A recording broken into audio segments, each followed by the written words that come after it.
Chapter 20, 24 Hours in Nowhere, 12 o'clock p.m. Matthew and I stood at the edge of Racetrack Basin for what seemed like forever. I looked around for Rossi. She'd had to get home and get her gear on, and we waited anxiously for her. What if she has trouble starting it? I asked him. She knows more about dirt bikes than anyone. She'll be fine. Matthew took a swig from his mayonnaise jar. I had Brave sneaking into the kitchen looking like a collapsed mine survivor to get us some water. Wait a minute. I was a collapsed mine survivor. Luckily, my grandma hadn't seen me. What if she gets dizzy again or sick or... She'll be fine, Matthew repeated. I closed my eyes and took a deep breath, trying to calm my anxiety. Matthew put a hand on my shoulder. Seriously, Gus, she's as tough as beef jerky. I'm not worried at all. I opened my eyes and looked around at all the racers getting ready. I took a sip from my olive jar of water. Briny, salty. The race is starting soon, I said. We saw a couple of dirt bikes coming toward us. I groaned. It's Bo and Jacob. Matthew folded his arms, unfolded them, tugged on his shredded, Twinkie-stained t-shirt, ran his hand through his sweaty, filthy hair, which still smelled like bat poop. Don't worry, I said. He's going to kill me. Bo hopped off his bike in front of us and removed his helmet and goggles. Jacobs did the same, but he had lost his smug expression. Where is she? Bo asked. Is she having a bike trouble? He laughed and smacked Jacob on the shoulder. Jacob smiled, but it looked forced. Then we heard another bike approaching. What? Bo's mouth hung open. He turned slowly to Matthew. You gave her your bike?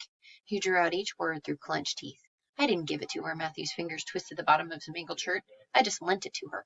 Bo glared at us as Rossi pulled the bike up behind him. She got off and removed her goggles and helmet. She stared at Bo as she passed him, and he slowly turned his glare on her. She didn't take her eyes off him as she walked to me and Matthew. I don't know if Bo noticed, but her lip turned up just a little up one corner.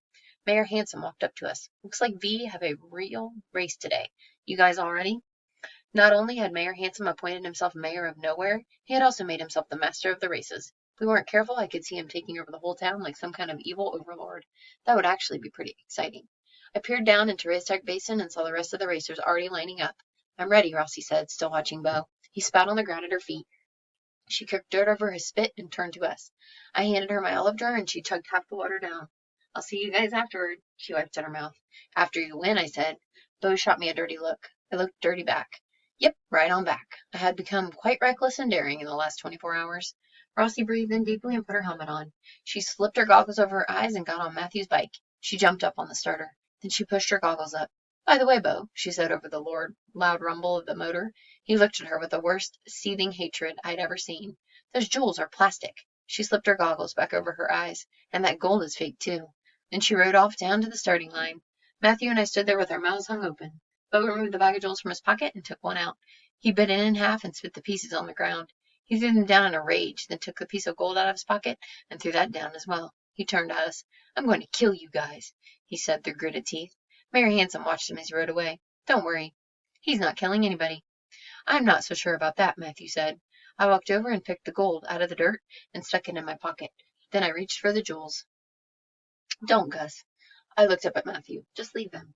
Those jewels were one of the only things my dad had ever given me. My dad who had abandoned me. My dad who hadn't called me a single time in 7 years. And what was his excuse? What did he need to do that was so important he couldn't take me with him? Rossi's dad was busy saving the world, and he was still here. What was my dad's excuse?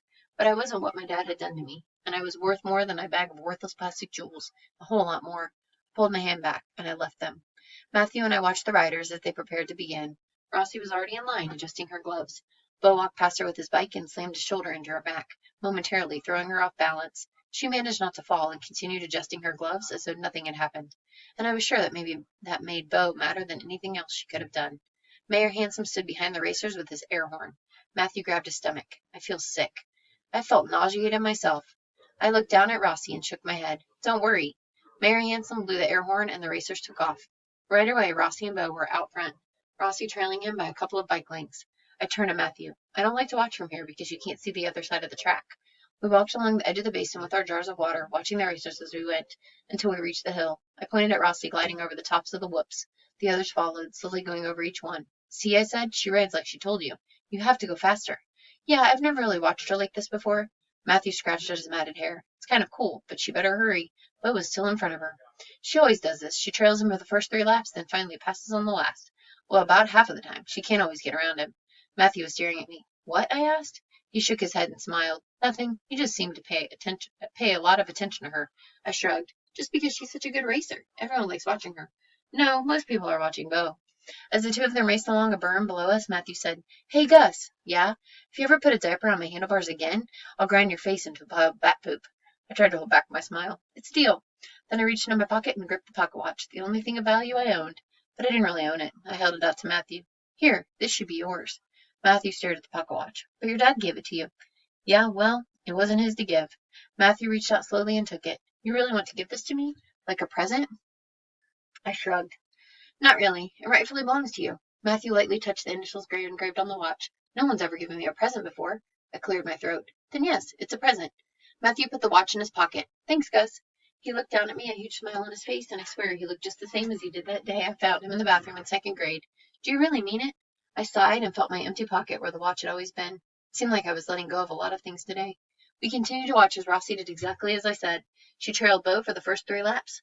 My queasy stomach was roiling by the last lap. "This is it," Matthew said. "She better do it." As expected, just as they raced around a berm not far from us, Rossi came up beside Bo.